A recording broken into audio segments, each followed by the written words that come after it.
What's up, everybody? Welcome to our very special edition of ATD in the D. My name is Clifton Clarke. I am the president of ATD Detroit. And of course, we have the beautiful, fabulous Sarah Maier, who is our past president. We are going to have a very exciting episode today because we're going to review everything that happened at ICE, all of our favorites, everything that we went through. Get ready for the best half hour you've ever had. Take it away, Sarah. We are so excited. We're going to start off by showing off our swag because I think the best part about any conference is the swag. Now, half of my swag has already been dispersed throughout my entire house because my kids. So Clifton is going to show you most of his today. Yes. Are you ready? Yes, I have so much to show you. Sarah, just cut me off when you're done with me. But I will. So first thing is we were in LA, so it was hot. So any of the vendors that had fans was good. It was really good. This one actually is really good. This is through TransPerfect and Trailient. And we really need to talk about the vendors and the great gifts that they have. But these fans really came in handy. Is that Trailient too? Yeah, we got to do our cool glam moments. Yep. Trailient had the hats. I wasn't doing that hat. Sarah walked around the whole day, that entire first day with this hat, and it looks so great on her. But I chose for the glasses. They had hats and glasses, and then one of these buttons says I love L&D. I think it's this one. Yes. Ooh, yeah. I love L&D. They had this one as well, and they also gave away fans. So if we were probably doing a ranking, Trailient probably would be out on top, but I have some great stuff from 4imprint, and that's kind of not fair because that's what they do. But 4imprint has some great gifts. But definitely the fans. And I was just saying to Sarah, like, we see a return to very simple gifts that people really enjoy. So buttons, you know, this is very old school. This is like 80s, 90s, you know, buttons and stickers. So Sarah, you brought stickers. I did. And I was kind of looking at you funny because Dark Mode Learning is, of course, the corporation that she is starting that's gonna be in everyone's living room soon. But she had stickers, and I'm like, what does she do with these stickers? And then she like threw them on the table, and like people were grabbing at them. I didn't know. What's your idea for stickers? Yeah, so I have a tiny little QR code on here that takes people to my website. And I just made really like fun, like meme type stickers. They're water bottle stickers, so you can put them on your water bottle or on your computer or your file cabinet. People were really excited about them, honestly. Yeah, super great win for my business. I mean, you're wonderful, obviously, but I was very surprised that people were so into the stickers. And then when I went out in the expo, a lot of the vendors had stickers. Obviously, 4imprint had a bunch of stickers. Which one is that? Camtasia ones. I got these for my kids. This is one I haven't given them yet, so I'm still good. But they had hedgehog, a little cat. I was like, "Are you kidding me? My kids are gonna love these." There's a little puppy too. Yeah, and then I think they had them like on a little carousel too, buttons and stickers where you could just kind of grab what you wanted. Cluso, I thought Cluso had probably the best round of stickers. They have these, they have a graphic with it, and then different titles like Chief Learning Officer. You can see that. Chief Learning Officer is an old man. L&D Professional is a baby dinosaur. Oh, cute. And these are stickers. You can put these all over, you know, your stuff. And so you see, I got everyone that they had. I just grabbed a stack. Clue: when you go to a conference, go the last couple of days. Yes. I had a vendor tell me she didn't want to have to take anything back, so she just put everything up on the table. You know, first day they're sort of being stingy because they want everyone to. So you to were get really the, smart. I went the first day and I got worn out, but you went the yeah, last day. You got swag Wednesday. for the Yeah, chapter. Wednesday is when I went and just really filled up. But because a lot of them put the stuff up on the table and they're like, we don't want to take it back. I mean, it's shipping. It's a cost for them. So I really loaded up, and you know, not for nothing. You don't want to have to barter. Like your first couple of days, you gotta barter to get some cool gifts. You gotta stop Really and listen to the did. I had to presentation. like fight people for those stuffed animals. Yeah, you gotta. Yes, you have to do that in the first couple of days. The last couple of days, they're just like, here, take it. Speaking of the stuffed animals, you know, I lost my doggo in January. And so rest in peace, Rocky. But I got these really cool stuffed animals. Yes, from Evolve. Yeah, Evolve. Yep, Evolve had these stuffed animals. I did not know how much this meant to me until I saw it. And now these are on my desk. It's a comfort. It's a real comfort for me. ATD logo too. The little go. Now you were telling me about the Legos, and I never went to go get the Legos, but that's what you got, right? When you there were a couple different places that had Legos. One of the vendors, I can't remember who, sorry. And then ATD had them too. And then so when you register, ATD gives you these cool bags in different colors. You got lime green. I got the blue. They also had black and lime green, and I got all of them. You know why? Because the last day they put all the rest of them that they had up on the desk and said, take as many as you want for your chapter. So I grabbed as many as I could and just took like all of the paper out of it, and they folded neatly in my suitcase. So I got a bunch for the chapter. And then last two things, I wanted to shout out again Cluso, who had all of these cool stickers. They had a full jigsaw puzzle. That's so cool. I mean, these gifts, I mean, probably, and maybe because I didn't do a good job of going through the expo in years past, but these gifts are really, really, really cool. This is not little tchotchkes. Of course, I got 1,000 pins. I got 1,000 pins, and 4imprint had these cool bags. I got 40. Oh, like a little Polaroid. So cute. And these aren't cheap pins, people. They are not cheap pins. There's some really, really, really good pins. And so I got 4 of these. I got when I went to another Maier one too. And the colors are really cool. When I went to 4imprint on the last day, they had these blue pouches, and I got 4 or 5 of them because she saw I had so many pins. I got 4 or 5 of those. And then the second to last thing I wanted to show off was Talent Rewire did our superhero, and we'll give it to you in a little frame.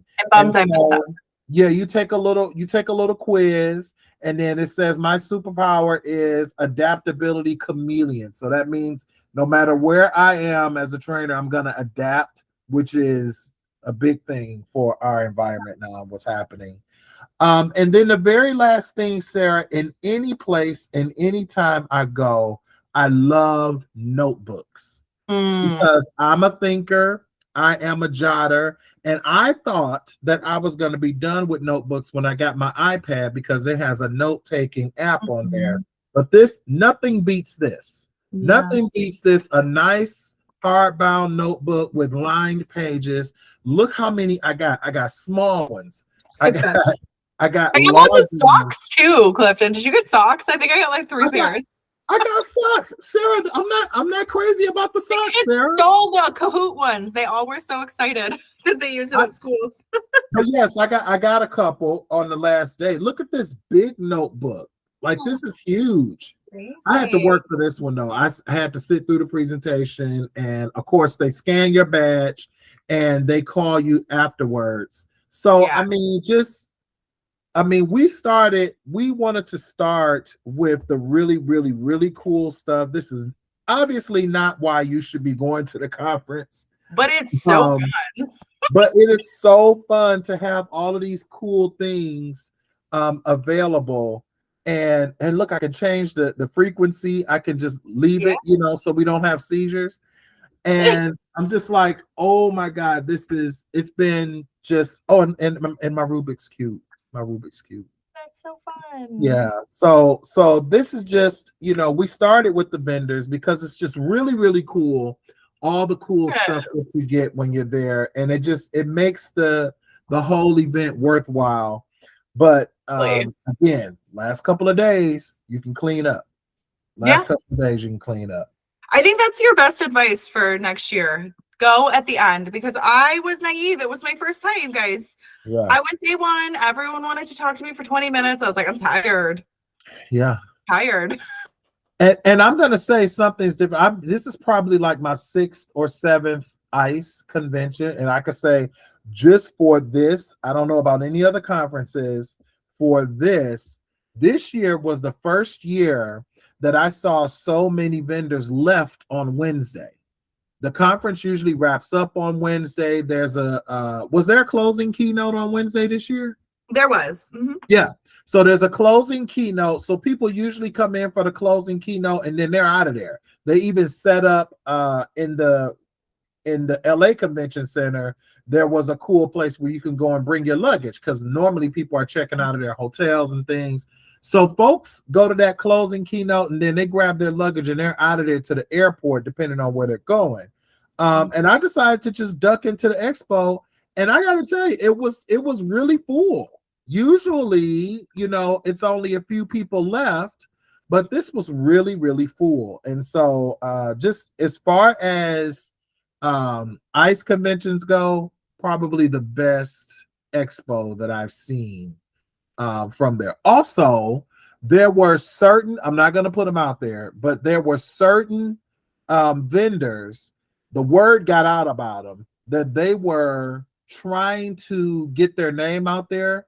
They were willing to sponsor conferences in order to come to your conference. Yes. Where were we? I'll tell you off camera. By the time I got over there, it had been saturated. They weren't doing it anymore.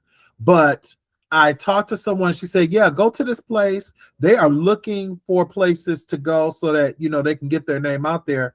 And they're giving $1,500 sponsorships if you invite them to your conference. And, we have the October conference, trainer conference, Michigan Regional Conference. Mm-hmm. And so by the time I got over there, though, it had been saturated because everybody was going. So you find little things like that. What I'm finding is the expo is a business in itself. So you got all the fun stuff here. You could possibly talk to people individually. If you are an entrepreneur or you're trying to build your business, you can talk to people, talk to companies, and try to build business connections for future revenue. If you're in charge of your own chapter or even a part of a chapter, you can talk to certain companies and they'd be willing to come and sponsor some things. You ATD folks, you know what I'm talking about. You're trying to put together events, you need a speaker, you need things like that. They're available for that. So it's a whole thing in itself. Much respect to the expo. It is a whole thing in itself. Totally agree with you. I made a lot of great connections in the expo that I wasn't expecting as a new business owner. So very exciting. Very cool. Yeah, absolutely. Absolutely. So yeah, that's the vendor stuff. And let's go into our top 5. Top 5. Top 5. Because I'm old now, so I can't just remember like I was a young man. Should we work up to our favorite moment? Yes. I feel like we should. Okay. So you go and then I'll go. 5 was networking for us. Yeah. Networking. It was still good. It was great. We love it.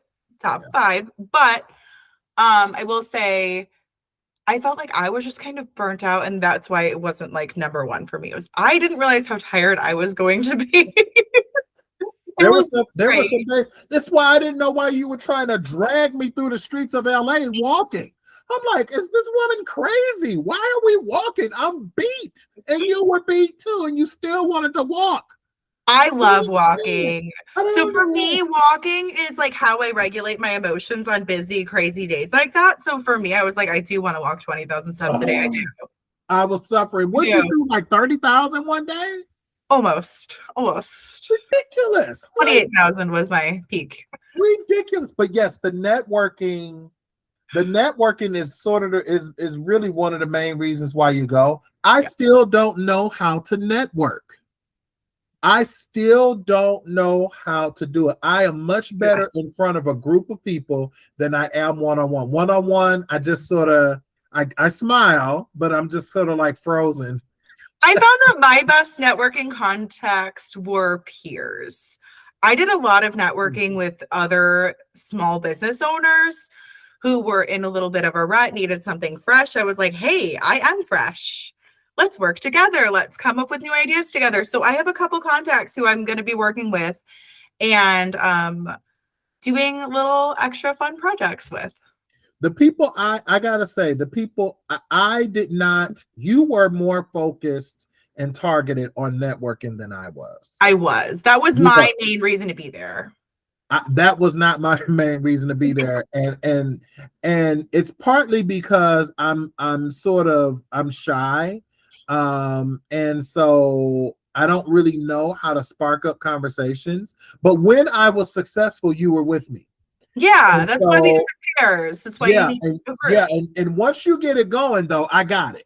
Mm-hmm. But you got to get it going. Like I can't. It's a thing, and I need to talk to my therapist about this. But it's a thing. Like I can't go up to people and just start. I don't know how It's you do that. intimidating. It's intimidating. It's not just you. Yeah. So the success I did have, and I was very successful. This was my most successful ice in terms of personal business, branding, things like that. I feel like you were a group though, truly. Yeah, You were together. I did. I've done since I got back. I've been a guest on 2 different podcasts since I've been back, Crazy, and Clifton. that all off of what they saw us do, and just meeting people, which was really cool. And I have a number of other opportunities that are available. So I didn't even, guys. What I'm trying to say is I didn't even go to network. And I still did really well. Imagine if next year in Boston, you go and say, I'm going to make a concerted effort. I mean, you could come away with some great interactions, some great contacts. It happened for me and I wasn't even trying. Yeah. Yeah. I love that. Yeah. But yeah, networking was fantastic. I really enjoyed networking with my peers. I will say, I went in thinking I would network more with like business owners, and I found networking with my peers was really impactful. Yeah. Well, again, the conference does a great job, and I think they still did a great job this year. Now, I didn't go last year. The last one I went to was New Orleans, but I think they did a really good job this year of setting the stage for you to network, because usually they have a networking night, and they didn't have a networking night this year. You did say that. They usually have a networking night, like in New Orleans. We went to the parade company. It was a whole thing. When we were in Orlando, obviously we went to the Harry Potter castle and to Universal. So they usually have specific nights for networking. San Diego was the San Diego Zoo, but they didn't do that this time. And I still felt like there were great opportunities to get to know people and to talk to people. Absolutely. Yeah. Speaking of that, we should probably go into like the evenings out. I had a fantastic evening out with the LA chapter. That was a great networking thing we did. Where was I? I like snuck that one in. I wasn't sure I was supposed to. I just was like, no one pay attention. I'm part of the LA chapter today. And I got in, and they were like so lovely to me, and they didn't act like I was an outsider, but I kind of was. Oops. But I found it on ChatGPT. I kid you not. I was like trying to figure out what I was going to do while I was there, and Chat was like, you should go to this event. And I was like, okay. It knew about it. It knew. I found it. And then we went to the Grammy Museum together, which was phenomenal. Right. A great after event. I got that because my conference buddy, Rusty, told me about it. And then I went online and just registered for it right there. Yeah, the That's knack. yeah. Being on the board helps you get to these cool events. A lot of the things I heard about were because of people on the knack. Okay. Was it Rusty on the knack too, right? He was. He was before, not this year, but he was before. Rusty knows everybody, so he's still. The knack people know everything. They do. Yeah. Okay. Anything else about networking? Nights out. We did some fun networking with the chapter too. Yes. We made sure to have. What was the name of that restaurant that we went to with the chapter? Right before we went to the Grammy Museum. Dog. A pig. There was an animal name. Brown dog. Black pig. Black pig. For those of you in LA, it's right in that courtyard. It's next to the Grammy Museum, right across from Staples, from Crypto. And it was really, really, really, I want to call it the Dirty Dog Cafe, but that's something else, so I know it's not that. Something about a dog, I think we're right. Yeah, we got together. We got a chance to get together and eat with our chapter, and it was really, really cool. We had some other folks to join us, and it just, I've been talking for the past 4 years, Sarah, about us hosting something at ICE. And I'm sitting there and I'm just nodding my head like, yep, we're going to be great next year. I really want to. I told you, I'm flying down to Boston in September to look for restaurants and places where we can host. Okay. I got to see where the convention center is, because the one thing that I've known, like we were at the Grammy Museum, it was walking distance from the convention center. Mm-hmm. We want to be near the convention center, not near anybody's hotel, but near the convention center, so that most people will want to come to our event right after the day's activities. Love that. Yeah, so I'll be FaceTiming you while I'm there. Like, look at this, and where should I go? And having dinner and Boston food all over the place. But yeah, it was the chapter dinner was really, really cool. Really, it was so cool to have you and Lori and Christina there. Yeah, it was really fun to see like some friends too. Yeah. Well, I got a crew. So I got about 8 or 9 people that we kept finding people and be like, come to our dinner too, right? Yeah, that was super fun. So we should have it like on a Tuesday, so that it'll give us the weekend to meet people and invite people. Love it. Yeah. So our number 4 was the expo. We already talked a lot about the expo. Was there anything else you wanted to add to the expo? Nope. I do want to, since the food is in the expo.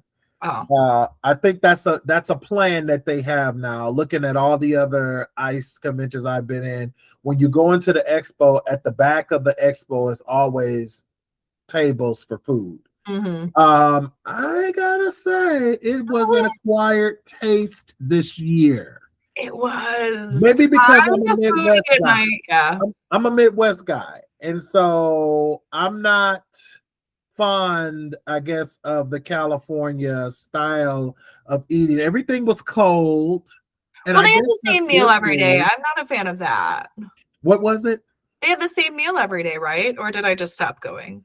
There were like 6. No, there were 6 different choices, but it was the same 6 different choices every day. Yes. Correct. Yes, as it was in New Orleans. The food was just better in New Orleans.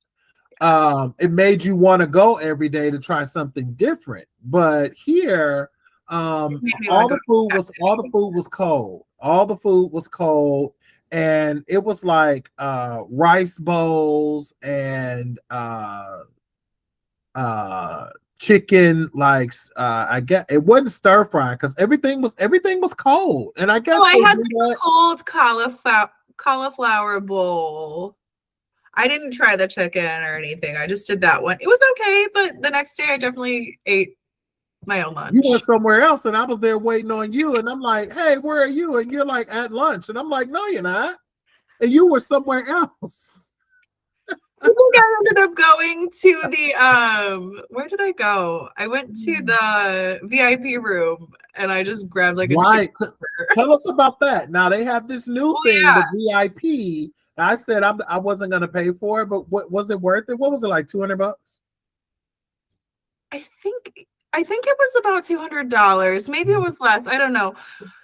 But it was just a room I could go to for peace and quiet. As an ADHD girl who really struggles with a lot of, stimulation, I knew that I was going to need some kind of a room.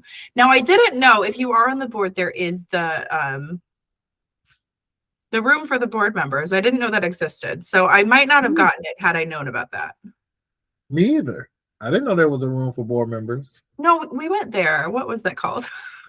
Oh, you mean the chapters, ALC? Well, yeah, they have like the chapter room for us to go to. So Yeah. I didn't know that room existed. I probably wouldn't have gotten it had I known. But if you are not a board member and you just need a quiet place to go to put your bag down, I really thought it was worth it. If you went to ALC, which most of us know by now, they switched about 3 years ago ALC to be the Saturday before ICE starts. ALC used to be its own weekend and apart from ICE. And about 3 years ago, they moved it to be the Saturday, the weekend of ICE. And so I don't know what that means if most people started going, more people started going or not, but you find out there just about stuff like that. And we knew that there was the dedicated room just for chapters. And then there was a room for speakers. It wasn't fantastic. It wasn't. I went. It wasn't too fantastic. It was just another quiet place to go and sit, charge your phone, and have some coffee. That's what they offer. I did appreciate that the VIP room was soundproof. That was like the one benefit. It was soundproof completely. Yeah. That was the one nice thing about it. And the coffee all day long. I did tell Clifton I bought it for the coffee because I think it was $100 because I told myself it was cheaper than the coffee I was going to purchase. Yeah. I couldn't find it. Yeah. So, it was coffee everywhere. I'm not a coffee drinker. That's why I noticed it. It was like coffee everywhere. I'm like, geez, I had a couple of cups before the end because I'm like, I really could use a cup of coffee. Yeah. But coffee everywhere. In every single room, there was coffee. That's not true.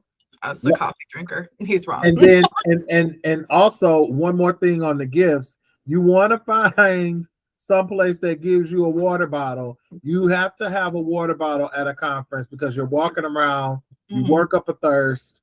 And they have most of convention centers now have those fountains where you could just stick your cup under it and it pours water for you. So definitely make sure you have your water bottle.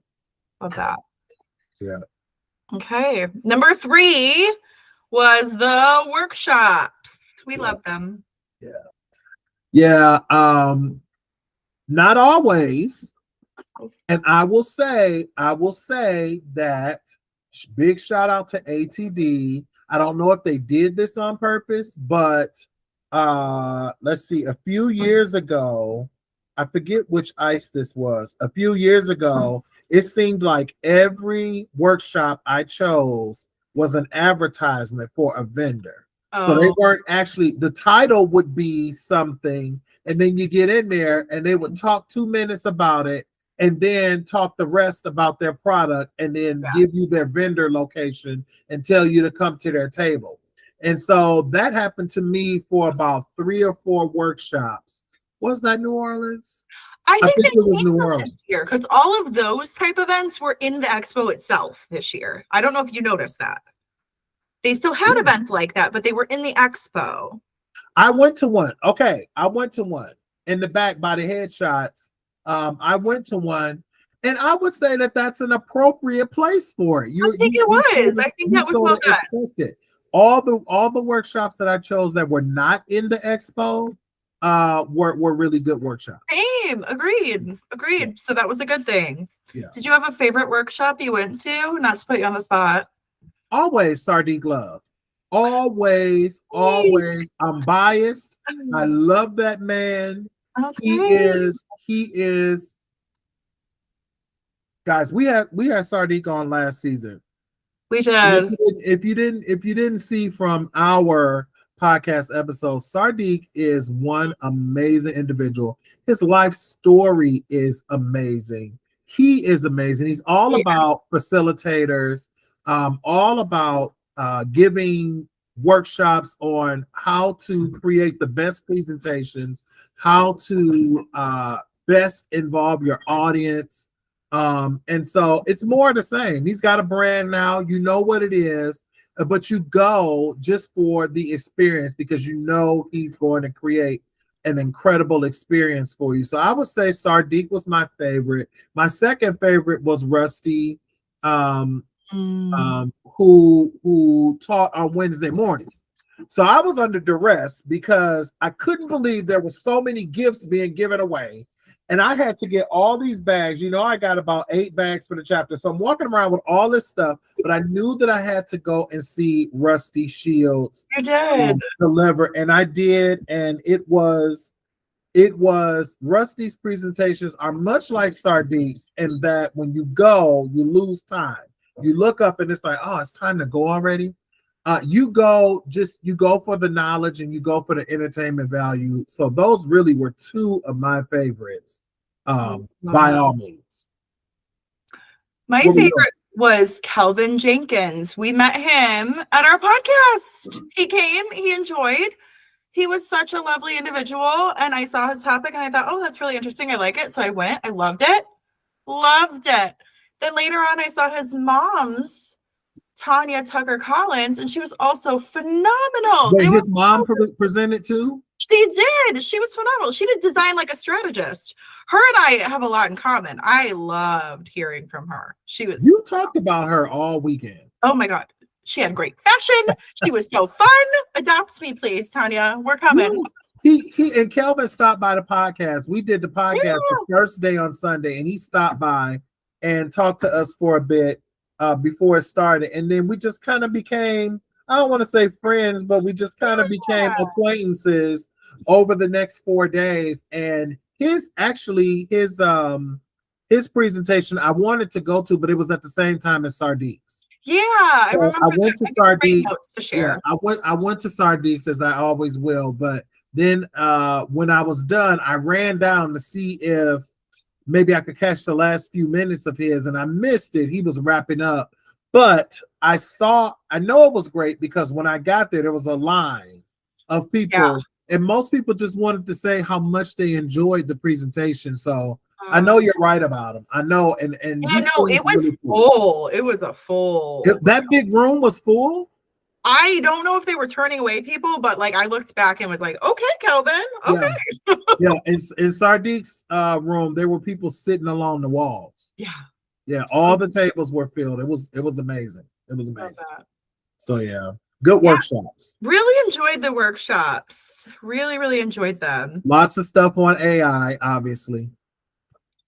Yeah, a lot of us really opted for the human events instead and found a lot of really great takeaways. I found there was a general theme of people not wanting to hear about AI. And I don't think it came from like I hate AI perspective. I think it came from let's talk about something else perspective.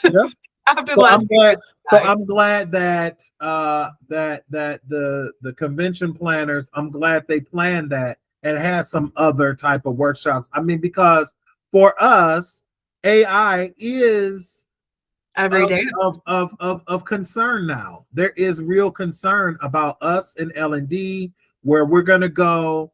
So it deserves attention, but we've been seeing it everywhere. And I would venture to say most people were even burnt out before the conference even started. Yes, I agree. And I know back because when we did our podcast, people were nodding their heads when we made mention to that. Like, we hope every workshop this week is not AI, and they were nodding their heads. Very cool. Yeah. Okay, our number 2 favorite place was the Exchange. Now, the Exchange was a new place this year. Basically the ATD national representatives were in one area. They talked a lot about the programs available. Yep. There were tables where you could do what were they called? Like it's like a thought table. Yep. I went to one of Mel's thought table round circles. It was so great. Mm-hmm.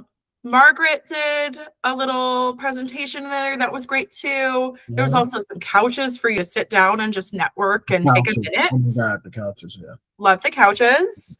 But we loved that space. Both Clifton and I thought it was a really great opportunity to still be engaged when you were tired. Mm-hmm. Yeah, I didn't do it on purpose. Mm-hmm. I didn't know what the exchange was. Yeah. You know, when I first got there, my first day, you were in the exchange when I was looking for where we were going to sit. And you were coming out of there, and I'm like, what is that place? Everything was blue, and I'm like, what's happening? And so I didn't really go in there. But one of the workshops that I chose on Monday, consequently, were in there. And when I walked in, I was like, whoa, what is this place? And it was really, really, really cool.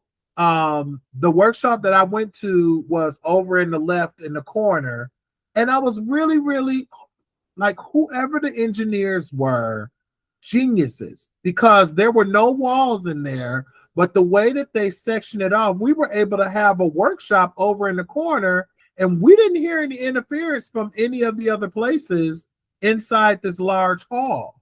They had really great mics, I will say. They really put that through. It was fun. I'm always fascinated by space, space, a strategy. The LA Convention Center was a very cool space. Yeah.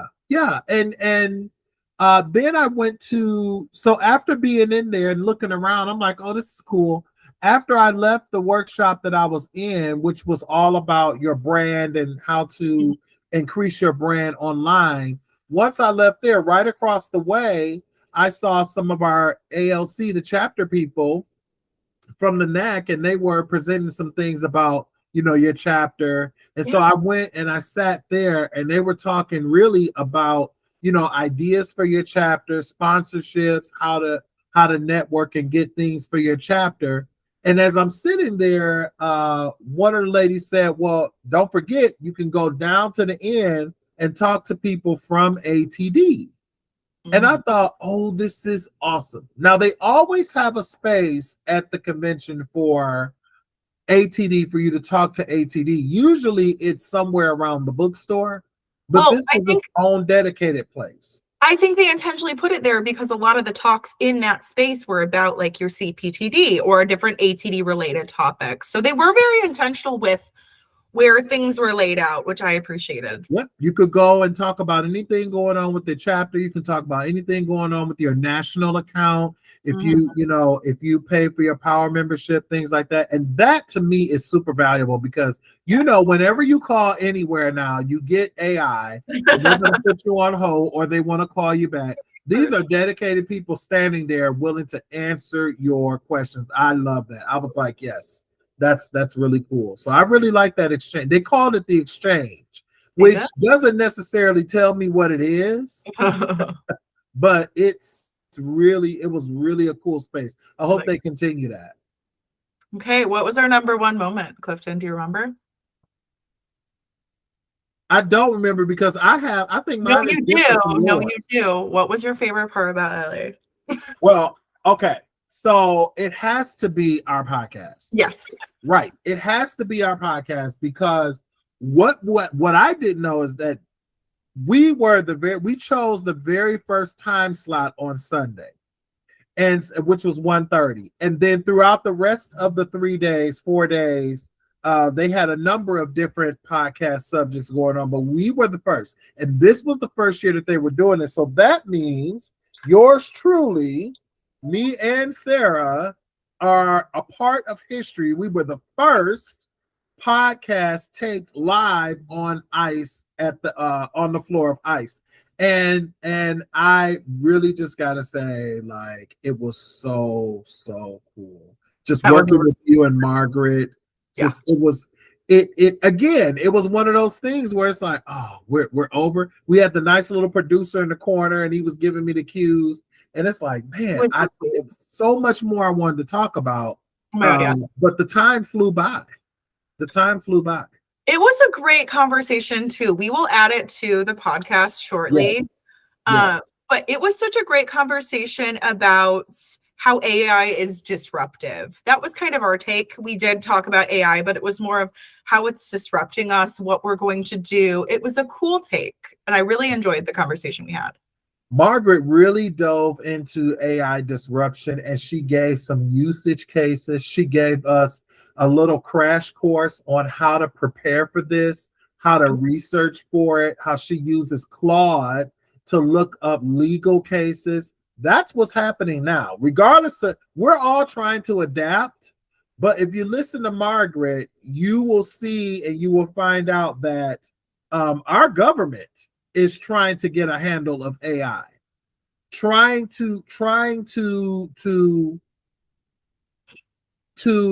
hone it in and to shape it with ethics cases. There are a lot of legal cases, pending legal cases going on right now with different aspects of AI. And that's part of her message. And she talked a lot about that in her individual workshop. And then with us, though, she talked about what our role is as learning leaders, what we're supposed to do while we're here. That AI is not taking your job, but you have to have the responsibility as a learning leader to get in front of it and to help the decision makers make the right choice.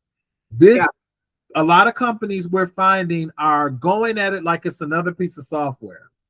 And it is so sophisticated and so very important to really the workforce that you have to ask a few more questions before you pull the trigger as a company. Yeah. And so a lot of her advice was to us learning leaders to bully our way into those rooms, talk to who we need to talk to, but make sure that they know that we are the ones, the learning leaders, we are the ones that are going to usher in acceptance and transition of all of this AI, because we are the voice of the people. Yeah, she asked us to help govern it and help make sure that people don't go through burnout. And I really appreciated that. We heard that word so many times, governance. And burnout too, that was a huge one from this whole conference. Yep, absolutely. But whew. It was such a cool, memorable experience. I was really, really enjoying just being a part of it. I just thought it was just so cool. Thank you so much for inviting me on that journey. Like, what a life-changing experience. Oh, it was absolutely my pleasure. And we were meant to do it. And we're meant to do something in Boston next year. So everybody, please listen. Boston registration is going to open up in August. Oh yeah, Boston. That's one thing we wanted to do better as a chapter. You get a super early bird starting in August. You start hearing about it around Christmas and definitely in January. By then, the price has skyrocketed. If you are a student, you can go to the conference. I think it's like $800 to go to the conference if you're a student. So if you're currently taking full-time classes, listen, register for this conference if you're in education, training, and development. It is an incredible opportunity for you, but Boston is going to be live. We are going to have so much fun in Boston. I can't wait. Yeah. All right. What were your biggest takeaways? We're like getting towards the end. I can start with mine if you want. Okay. Mine was one of the keynotes was on unreasonable hospitality. And the long story short is he talked about how he wanted to be one of the best restaurants in the world, and he decided to take an approach. He had really great food, but he wasn't going to hyperfixate on the food. He decided to fixate on the hospitality and really make sure he had the best hospitality experience for everyone. And he just made me think about our industry and my own dismantling of the industry and what I want to do to, encourage that I am being, unreasonably hospitable in instructional design. Like, how can we change the industry in those ways? And so I had a great takeaway with Stephanie Hubka, our keynote from last year. And we're going to launch off of that with some really cool stuff coming soon. I really enjoyed that conversation, though. It really sparked a lot of motivation in me to, disrupt the industry. Yeah. I mean, speaking of disrupting the industry, I mean, it has to start with conversations like we're having right now. Yeah. And so my biggest takeaway obviously was our podcast, but the reactions to our podcast, people were having those conversations. I went to dinner with some people the next night, and we were talking about, of course, how great the podcast episode was, but then we launched into a conversation about what we were talking about. Mm-hmm. And that made me realize something, that podcasting is absolutely a way that we can help ease the transition into AI for a lot of companies. So training leaders, learning leaders, you need to start thinking about podcasting as an option. I mean, we're looking at video on demand. We're thinking about different ways that we can train people, mm-hmm. but podcasting, even if it's just like a 15-minute podcast that you can do with your company, grab the CEO, grab the HR person. Robert talked to our chapter about this earlier this year. Yeah, it's podcasting is an absolute way to train people, because we can have conversations that you don't necessarily have when the things that we talked about today.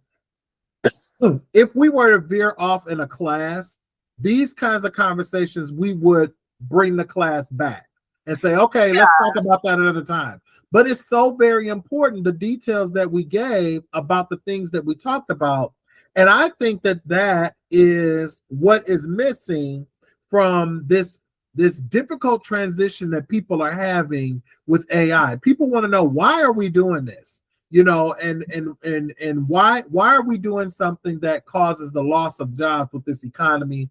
A podcast, having a learning leader grab a supervisor or a director or even the CEO and have a quick conversation, 15 minutes, about what is happening, what is taking place, could be something that could help to ease the transition into this AI thing, and to help people understand, because we're on information overload. There's so much stuff out there. It's nice to just sit down and look at two attractive people talk about it.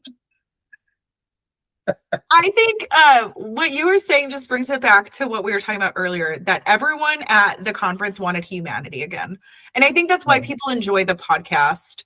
They enjoy the humanity of just sit down conversation. It's not scripted. It's not all thought out. We're coming to you with thoughts and opinions. They're not going to be perfect. And there's something beautiful about that in this age where we're questioning if something's real or not all the time. Like, something beautiful about seeing something messy and incomplete and a little more fun. Absolutely.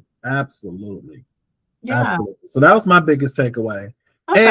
And the Lime bike. Oh my God, your bike! I Lime bike. Yeah, go on one of the bikes. I love the Go bikes in Detroit. Guys, like, I have not had good experience with public transportation that way. When we were in Salt Lake City, I got stuck in the fence when I tried to do the Lime scooter. I got stuck in the fence, and the police had to get me out. I tell everybody this because it's hilarious. But yes, I was going, because you have to go fast to keep it balanced. When you slow down, it goes this way. And that happened to me right by, I think it was a schoolyard fence. And when I crashed into it, my pants leg got hooked in the fence. That was in Salt Lake City a few years ago. So I was reluctant with this, but I tried the bike one morning. You had left early, like you always did. You always left me. And went early. You were not expecting me to be an ADHD dysregulated. Oh my God, you get up so early and leave. I'm like, where's Sarah? Medication, guys. I was just floating. It was crazy. So one morning I went out and the bike was there, and I decided to just get on it, and it was great. It was like $6 to get to the convention. The Uber was $12. Yeah, I know. I told you. It's worth it. And I love it. I started whenever you weren't making me walk. That's what I was doing, and I paid $6 to get back to the Airbnb, which is where we were. And I love the line bike. That was a huge memorable moment. That and the Kobe statue was one of my biggest personal takeaways from this trip. I love that. Yeah. All this is telling me is that we need to ride some Mogo bikes in Detroit and have an adventure. So listen, I don't want the one that you pedal, Sarah. You always trying to make me exercise. I don't want to do the one that you pedal. I want the electric one. I can sit there and just work my wrist. They have e-bikes. I'll take the pedal. Okay. Yes, you pedal. I'll just sit there. That's what I like to do. What are you most looking forward to for Boston next year, Clifton? What is like your biggest exciting thing? Well, I'm activated. And so I am looking forward to a more intentional networking experience. Hearing you talk, I realized I missed so much. Like I missed so much. And you know, I really want to be intentional about networking. I think I'll have a better handle on what I need and who I need to talk to. And so I'm gonna go in with more intentional networking. And then of course our own chapter event, if we're lucky enough to get it, our own chapter event. Yeah. I think I'm gonna lean on what you did too. I think we're like yin yang all the time. I'm gonna go and do more of what you did. I'm coming in next year with the mindset that I will apply to be a speaker in a couple different areas. I think that's a really cool thing. I want to come out with podcast episodes for myself. I want to come out with actionable things. And I have, you know, good contact information and people to talk to, but I didn't come away with like, I will be in a podcast. Like you really did that. You've already done 2 of them. Dang. Yeah. Like, I did it because I was really focused on I want to be a speaker for ATD so badly. Yes. I want to do workshops there. I want to do that stuff so badly. And so hopefully what we did this year resonated enough where they remember me. I'm certainly going to apply to be a speaker at ATD next year as well. And you know, I'm really that's one of my dreams. You have inspired me to shoot my shot more. Like you really just like do it all the time, and I love it. Well, thank you, but you are just fearless, and I am not fearless. I bite the nails all the time. I am Shaggy. I'm Scooby. I'm the scared one. You're more like Fred and Daphne. You're like go get it, and so I think that's why we're a great pair, though. I think so. I wouldn't have the training magazine connect if it wasn't for you. That's true. Well, I wouldn't either because he gave it to me and I never wrote him. So hey, look at us. Look at us now. We're going to be at Training Magazine in February. Catch us there. Yes. Love it. Well, thank you so much for another great episode. I can't wait to go dive full into this next season. And oh yeah, this next season is going to be so much better with all the context that we got here. Yeah. And all the great people that we have met since we got back. We are going to have a fun-packed year of episodes. We're going to do 10 episodes this year. I think so. Yep. Yeah, going to do 10 episodes this year. The next thing you're going to see is our episode from ICE, because that is I got the raw footage, Sarah. And so all I have to do is work with the video person, and then they're going to cut it up, and we're going to put it out. We're going to put it out within the next week or so. So that's the next thing you're going to see. And then we're going to start our episodes for the year. So beautiful. It's going to be great. Can't wait. Right.